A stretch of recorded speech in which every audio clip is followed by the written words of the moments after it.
Hey, Mind, Body, Spirit Summit community. I'm Courtney Riley. I'm one of the co hosts of the virtual summit. And today we're super lucky to have with us Kevin Donahue.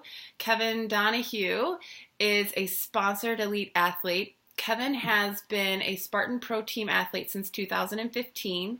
He is a Spartan Race SGX master trainer, a worldwide obstacle course specialist course coach, a two-time captain of the NBC's Spartan Ultimate Team Challenge, most recently with Little Giants, and is the host of the Emmy-nominated Daily Burn Spartan.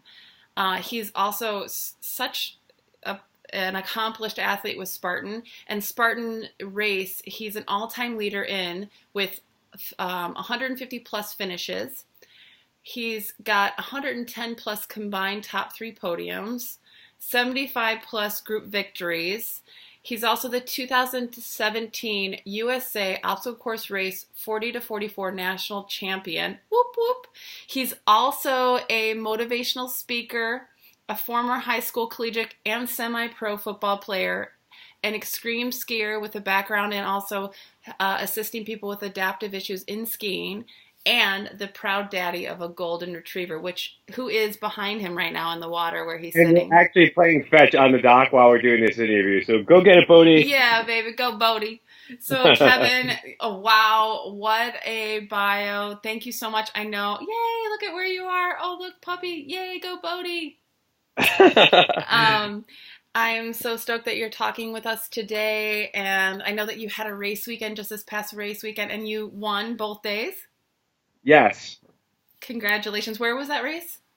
It was just outside Worcester, Massachusetts, and it's like beautiful farmland and lots of like craggy woods with lots of like rivers and streams and mud and bushes. So it was a fantastic race weekend, but definitely got beat up a little bit. Lots of scratches, lots of sore muscles, but all in all, that's what Spartan Race is all about. It's like right. Getting out there in the natural elements and challenging yourself against other really great, like-minded people. My dog just shook water all over me in the screen. Like, so I can't tell if you just it's full living right now. I know, right? So it's like I'm doing like a Spartan interview while I'm getting sprayed by a dog. Yeah. So it was just a great weekend. You need to be covered in water or mud if you're talking about Spartan. So I know, right? It was appropriate. Yeah. Hold on a sec. Come on, buddy. Go get it. So I know that you've been doing obstacle course racing and really involved in it for a long time, but I would love for you to share with people a little bit of your journey as an athlete, and like the through line of what steps you took in eventually being where you're at with obstacle course racing. Yeah, it's kind of a story that came full circle. As a kid, my parents didn't have a whole lot of money. My dad was a cop in New York City. My mom was a stay-at-home mom. There was five of us kids, and so there wasn't a whole lot of like manufactured entertainment. Like we had to go out and kind of find our own adventure. So growing up in Orange County, New York, which is about an hour outside New York City, as you can see, it's incredibly beautiful and wooded. There's lakes, there's rivers, there's streams, there's mountains. So that was basically my activity and my sport as a kid was playing in the woods and, like playing in lakes and swimming and just kind of finding natural activity. Then when I got to high school, I discovered team sports and found that camaraderie and, learned all about discipline and hard work and how to maximize myself as an athlete, and also, kind of embrace myself in a whole nother community and not only doing things for myself, but also doing things for my teammates. So like everybody, you graduate high school, you move on to college. I was blessed enough to play, like college football, but you get to a certain point. I mean, obviously that's a sport that you cannot play forever. And the NFL wasn't exactly banging down the door for a 5'5", like 145-pound kid. So I basically, had to find other sports to keep me healthy and keep me happy. So I dabbled around in a lot of things for a long time. Like I would do tons of skiing. Like I love to ski. I've skied like all over the country. But it's seasonal. You basically have like 4 good months and then it's over. Yeah. It's very hard to find people that can match like the intensity that you have for it when you want to go like 30, 40 times a year and have to travel and, and you're getting in the woods and, people have responsibilities to start getting older. The people I'd ski with all the time start to do other things. I also got into ultra running, and with ultra running, It's a ton of training all the time. It's also a sport that very few people were doing at the time because we're talking like 10 years ago now. It's also very introverted Yeah. in a lot of aspects because you're training by yourself all the time. Hmm. And I really miss that camaraderie that I had in football as a collegiate and Yeah. semi-pro, and particularly high school was the best. And then and I'm like, but I still had this thirst for adventure that I had as a kid, and I had this thirst for camaraderie and team sports that I had in high school and college. And then when I was about 36 years old, I'm 43 now, I ran into like a local police officer in my town. He throws me a T-shirt, and I'm like, what's this? And it had like a Spartan helmet on it. And he's like, oh, it's kind of like an obstacle course race, like, like a mud run. I'm like, but he's like, it's way more intense. I'm like, really? I'm like, where's it at? He's like, oh, it's like at Tuxedo, dog shake again. Um, but come on, get your ball, go. And so I was like, I got to try this thing out because I'd already had like kind of an ability to run at that point because I'd been doing some trail Yeah. ultras. And it kind of matched from the look of it. I'm like, wow, it's like you're just not a runner here. I'm like, you got to be able to like use your body weight strength. You got to have to use balance. There's grip strength obstacles. There's like monkey bars. There's things that you could swing on. You got to carry heavy things, and then you combine all this with a trail runner and someone who's like crawling around. And I'm like, this looks awesome. I got to try it. So I went out and did my first race in 2011 in June. And I absolutely fell in love with it. And I said, this is a sport that I was really able to match the adventure I had as a kid with the team sports as I had as an adult, as a high schooler and a collegiate, because everybody hung out after the race. Like everybody wanted to talk about what they did. It wasn't like a 5K where they ate a bagel and shot home or Right. did go to Home Depot for the rest of the day. People would stay for hours, like going back out on the course, hanging out, exchanging war stories. It Yeah. was great. So I started doing more, and I found that the same people were traveling all over the region and all over the country to do the same thing. So I started developing these like friendships and relationships with these other guys and girls, and I'm like, right in front of me, I wasn't even expecting it. All of a sudden, I found the adventure I was looking for as a kid with Mhm. the camaraderie I had as a collegiate and a high schooler, and I combined them into one. And that's why Spartan made such an impression on me. Right, because Spartan itself has such a philosophy for that, right? Yeah. Can you talk a little bit more about Spartan in general and what differentiates Spartan or what seems remarkable to you about Spartan? Well, one of the things about Spartan is it's very much like a second chance sport. Ah. It started like in a point in my life where I was looking for some other outlet to be an athlete. I didn't want to quit on being an athlete yet, right? Yeah. And so for me, it was like literally my second chance to play a serious sport again. But Right. it goes far beyond that. I mean, that's just from the athletic side of it. That's just one part of it. Yeah. It's also a second chance for people who, maybe they were a drug addict Mm. and they had tremendous issues with addiction in their lives and needed another outlet to kind of bring positivity into their lives Yeah. and to be positive people, to have a healthy outlet. Yeah. And for that, it's literally a second chance on life. There's people who lost all their money in some of the financial crises we had, within the last decade and a half. Yeah.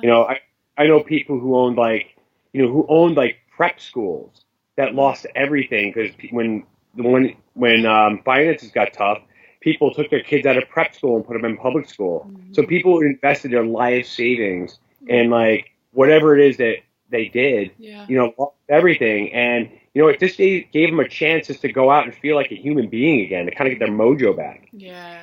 People that have returned from catastrophic injuries such as car accidents, or veterans who've come home from the Middle East that have lost an appendage or suffering from PTSD, that they found like an outlet here that makes them feel good, makes them feel like more of a human being again. Mhm. So it's the sports side of it. It's really, there's so many different human aspects.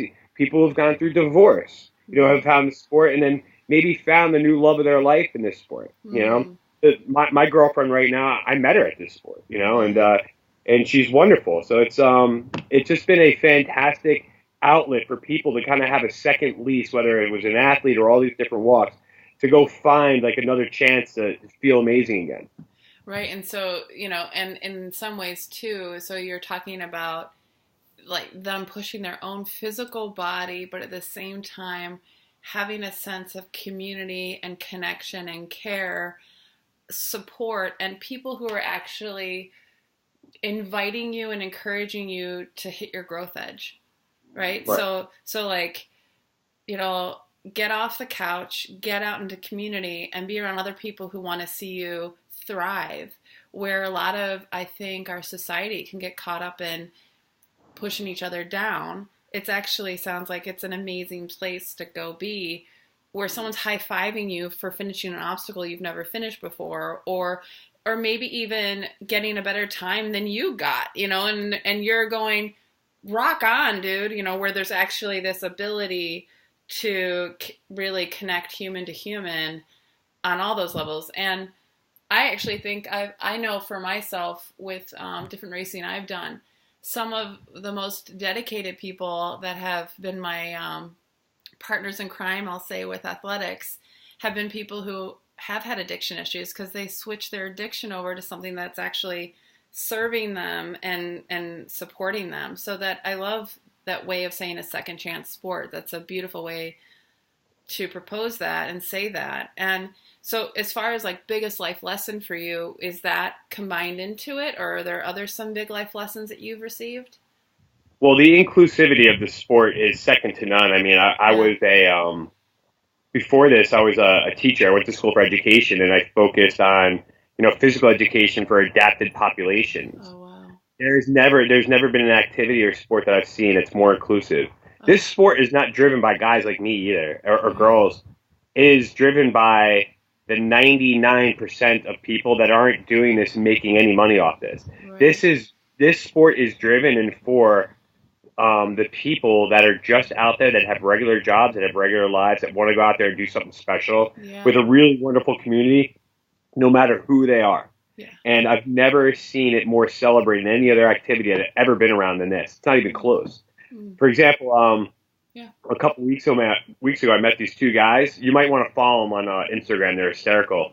They call themselves the Rugged Rabbis, and they're these two very, very Orthodox Jewish men who go out in full garb. They have their hats on, their beautiful beards, their traditional wear, My and they gosh. get crazy. They're pumping people up at the finish line. They're doing flips over the fire. They're just awesome, and their whole mission is like, hey, they want to show the world too that, like, especially people in their community, that just because you're very religious and you have strict convictions, that you could go out there and have a good time. And Right. there's a lot of people in their community that are unfortunately like very unhealthy, and they Yeah. want to like show their community like, hey, you could get out there and do this. There's nothing wrong with this. This is like actually a really good thing. You're serving the world better by going out and showing the world what you could do. And it Yeah. kind of goes back. I like that Marianne Williams poem where they talk about like the you're not serving the world by playing it small. You're really not doing any good for anyone by sitting in the corner like a wallflower and not letting your talents come out. Yeah. Because by letting your talents come out, you're literally unconsciously giving permission to other people to do the same thing. Completely. By you doing the best things you can for yourself, you're inspiring other people to do that for themselves as well. And that there's probably no other venue that or vehicle that I've seen this made possible than in the world of obstacle course racing, and in particular in Spartan. Right. And really, and say, like you're saying too, giving people who want to be um, intensely athletic post college, right? And have some place that they can have community and push their bodies. It just opens that whole world up. Right. That's awesome about what can you say what they call themselves again? The Rugged Rabbis. Okay, cool. The Rugged Rabbis. Yeah, We've just on gotta follow them. Instagram, Rugged Rabbis. It's these two fantastic guys from Brooklyn that Mm, just go out there and just have an absolute blast, and yeah. like they kick butt and they make everybody smile around them. Right. And they're having fun and they're connecting. And then talk about then really allowing a more united feeling as far as, yeah, I have different religious beliefs than you, but we're all human. Like just being out there and being human together. Exactly. I love when I've seen different Spartan races, the amount of community of people helping each other out, of really, really wanting to watch each other accomplish and get through an obstacle. I also would love to hear about, well, actually, before we get into a little bit more about you, I would love can you tell people who maybe are listening to this who've never known what an obstacle course is? Can you just tell them what the Spartan race is? Yeah, let's paint a picture for you. So a Spartan race is basically, it's taking the natural environment of wherever you're at. So wherever the listener lives right now, think about whatever natural environment that you're in right now, and think about that area, somebody cutting a path through some of the tougher parts of it, and then through that path, they're putting all these different obstacles, such as a 20-foot rope climb. Mm-hmm. They'd have to climb to the top and hit a bell. Then after that, they have to go and climb over a wall.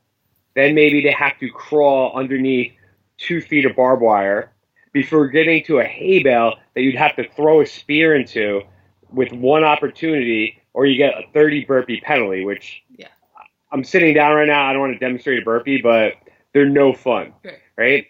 So then after that, you would possibly run for a little while longer, and then maybe you're in a stream up to your waist and you're trying to navigate through there, and nobody's taking that time to move any of the rocks underneath. So you're really having to watch your step and where it's at. And as you're doing this, there's a lot of other people around you, and they're all going through that same experience, and you get to do it together. So during this process, any chip that's on the shoulders immediately comes off. It doesn't matter what race, what religion, what your athletic background is, what you had for breakfast that day, and who you were mad at work the week before. Everybody kind of comes to be united because all that stuff just disappears. And then you continue on, and then you get to a large trussed out silver rigging that has rings and baseballs and bars on it that you have to navigate off the ground from hand to hand to get across to hit another bell. Then there's other things where you have to get on, and then you have to balance.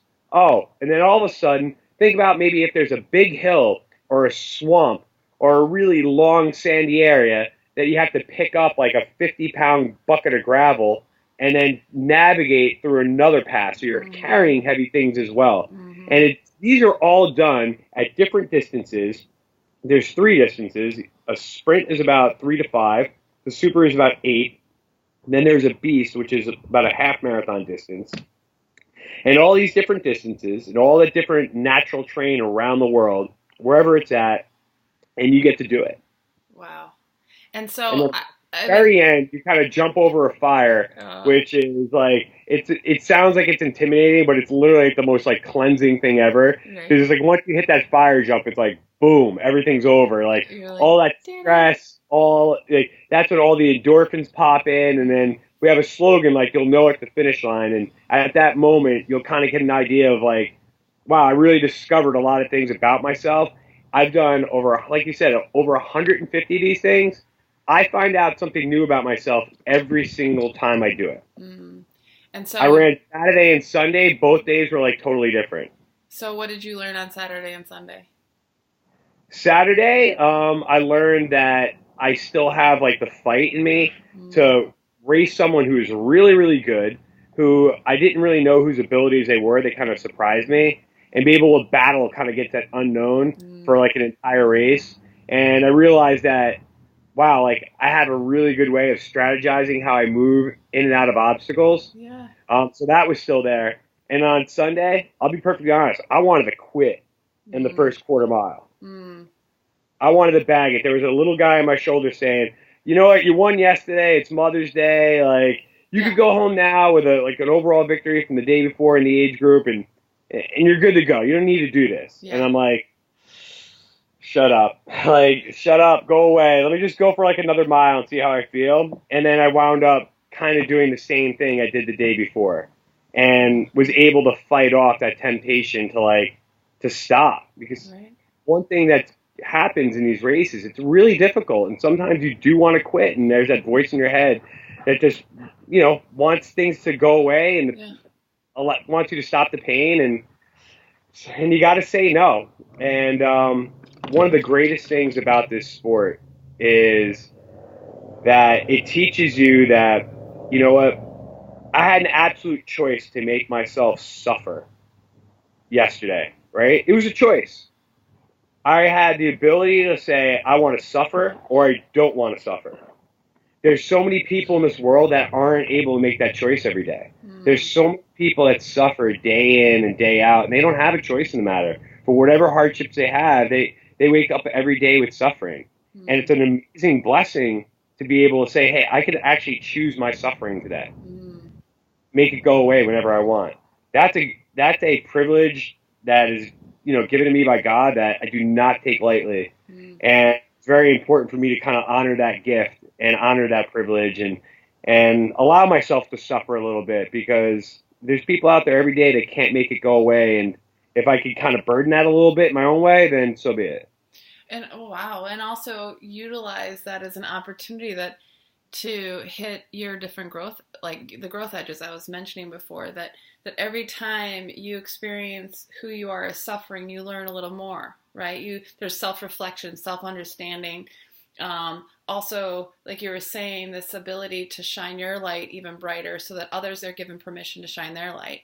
And when you allow yourself to go through a certain amount of suffering and pain and witness yourself in those experiences. I mean, as a yoga teacher, I talk often about who you are on the mat. There's opportunity on the mat in this contained situation to learn about yourself so that when you're off the mat, you can actually have learned from that to be a better human out in the world. So it sounds like, you're getting this guy who's talking on your shoulder, and the fact that in a really extreme situation where your body's hurting, your mind is hurting, you're probably dehydrated from the day before, you have every reason to give up. For you to exercise the muscle of discipline, determination, and devotion towards what you want to complete ends up creating even more opportunity than in the rest of your life to do that, right? Yeah. Yeah, And I don't want the listeners to get me wrong too. There is a time for discretion, yeah, and sometimes the most important thing you could do for yourself and the bravest thing you could do is actually at certain times back away, right.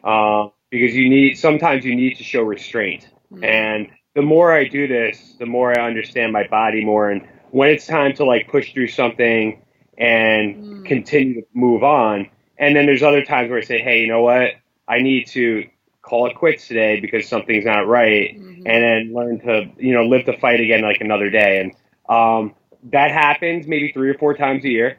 yeah. They'll have to do that, and when it does happen, I take that as a blessing as well. Mm, But yeah, it's not always like I definitely am very very like careful about how far I push myself because again, we're in this to have a great time, learn about ourselves, but yeah. you gain nothing by hurting yourself deliberately and by being irresponsible with yourself. I totally agree and understand. And I think that also comes, that type of body awareness and understanding and self understanding comes from putting yourself into different situations where you test it.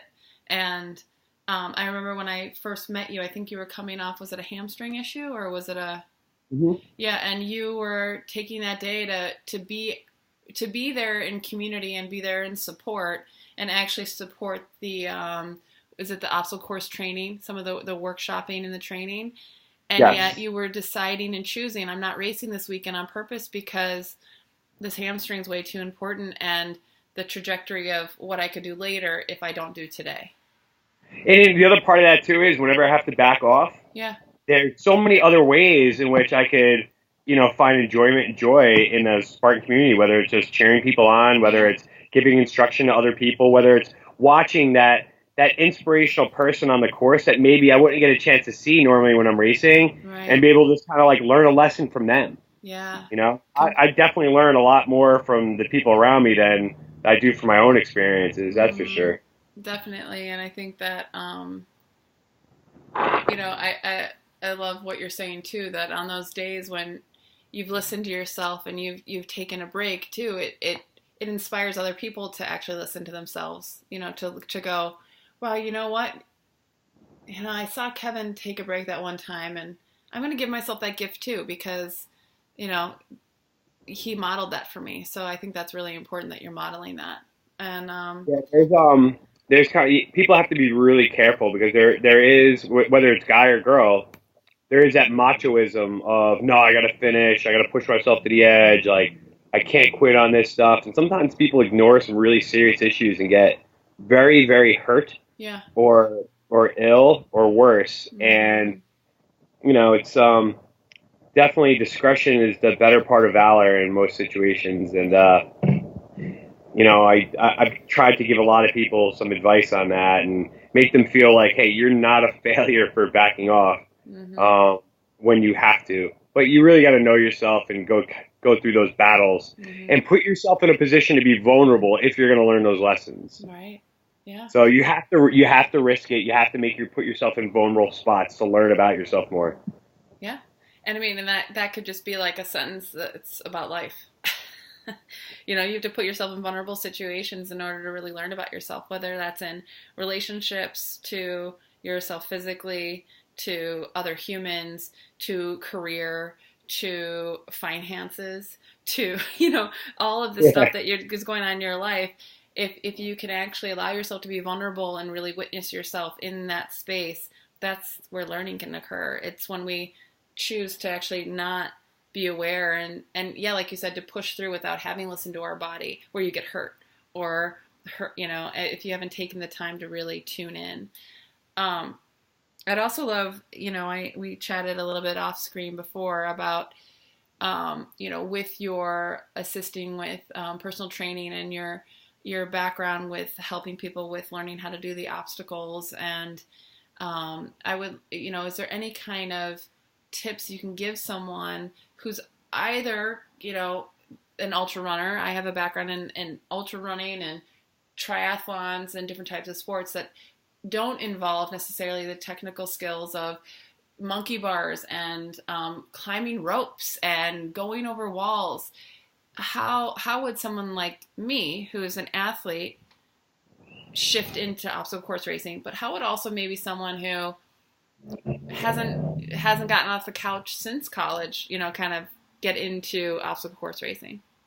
Yeah, there's kind of two aspects to that. Yeah. There's one, there is the kind of the fitness side of it, and learning the skills and developing.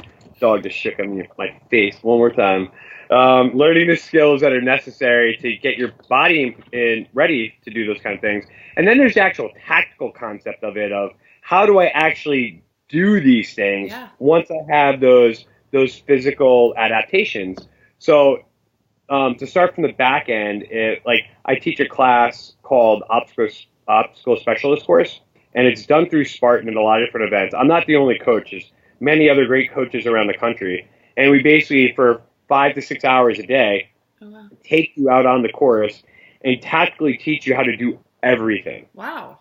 Great. Not just individually as a single obstacle, but how they all kind of fit together as a puzzle. Yeah. And you learn how to piece all that stuff together to effectively, efficiently, and safely navigate yourself through a course and be successful in completing the obstacles as possible.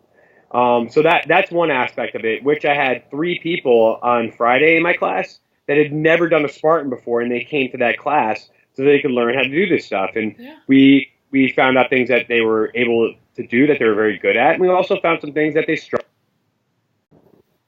All right, so we're back on.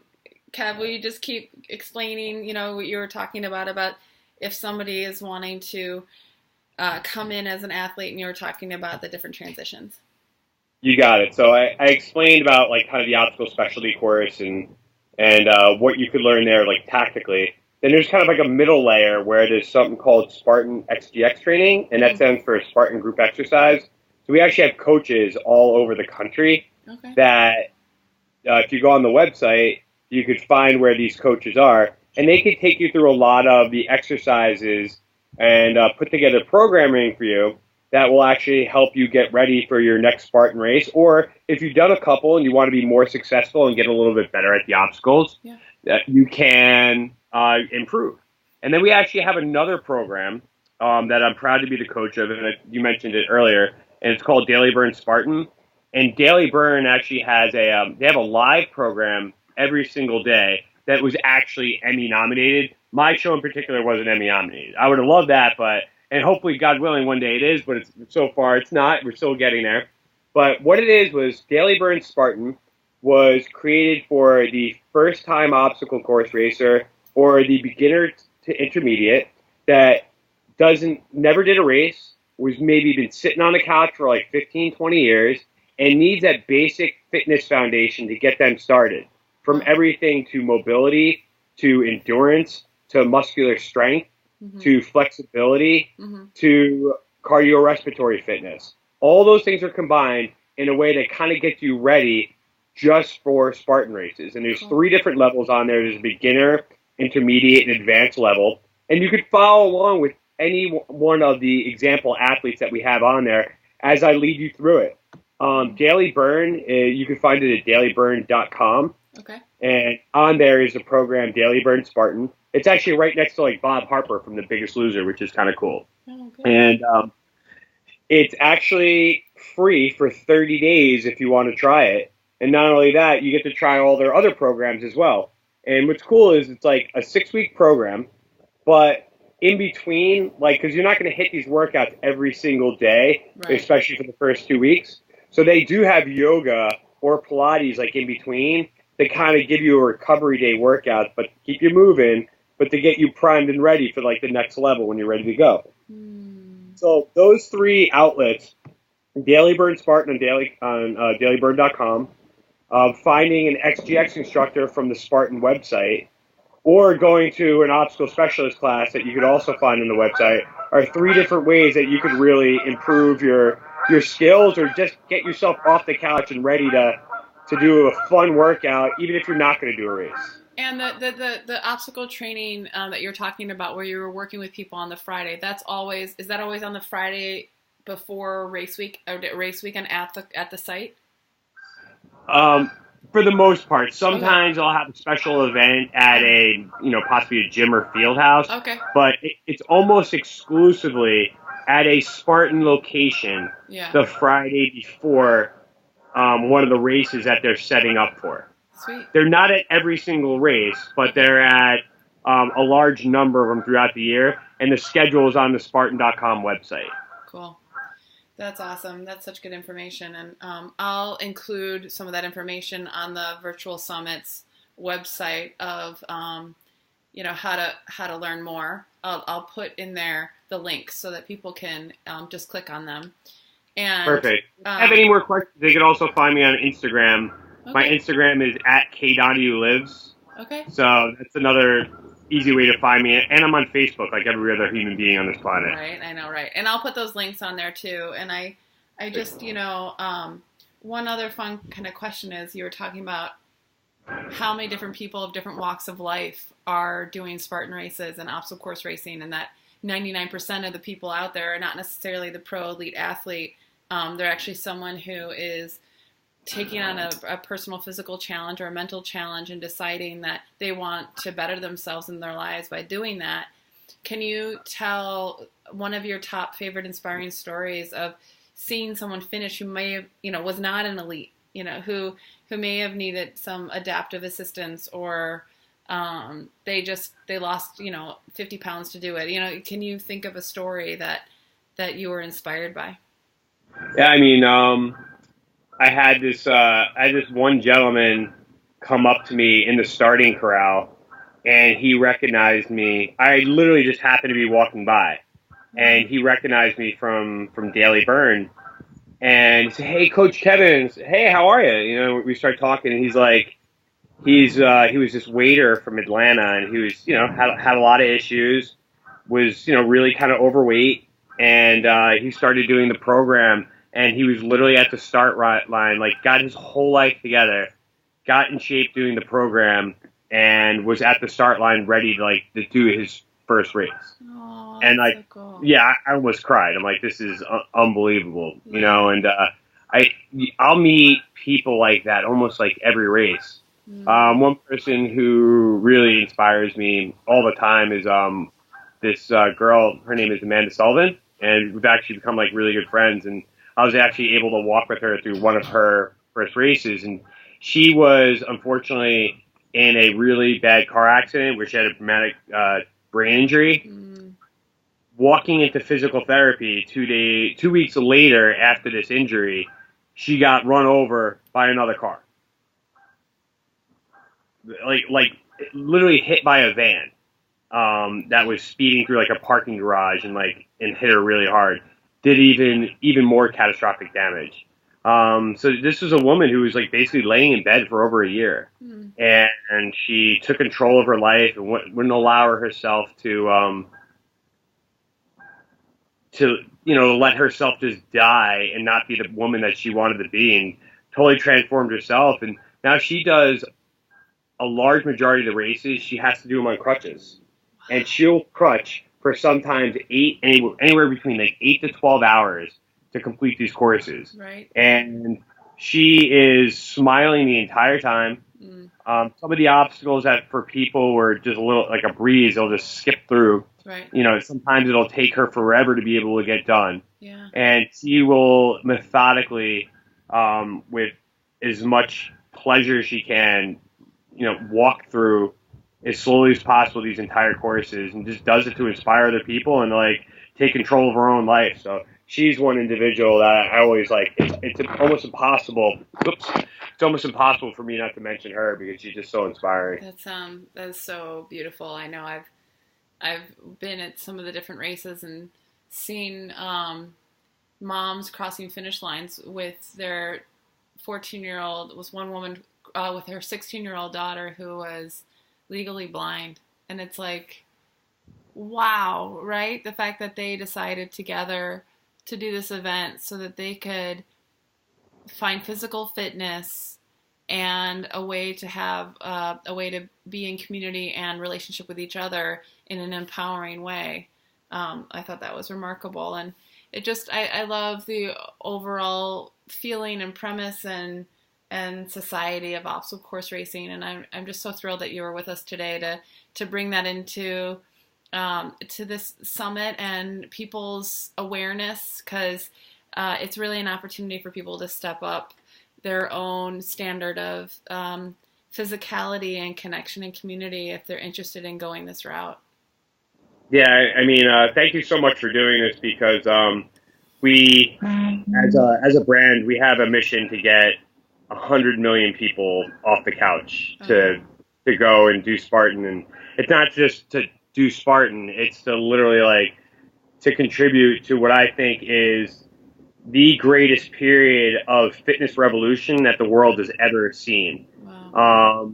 And it's just not with Spartan, it's with people like you that are doing this summit. Mm-hmm. And the listeners that are watching this, it's about you too, because if you're watching this, it means that you're trying to contribute to the world in a great way, in your own way, from your own like perspectives and point of view, to make it more special by being yourself and being healthy. So thank you to you and to everybody that's watching, and let's inspire the world to be healthier, happier, and like better to each other. Let's do it, Kev. Thank you so much. You're welcome. And again, thank you. All of you, if you want to stay in touch with Kevin, the information is on the Virtual Summit website, and that's awesome. Maybe you'll run into Kevin at a race soon. I hope so. Yeah, good. I'll talk to you later. You got it. Take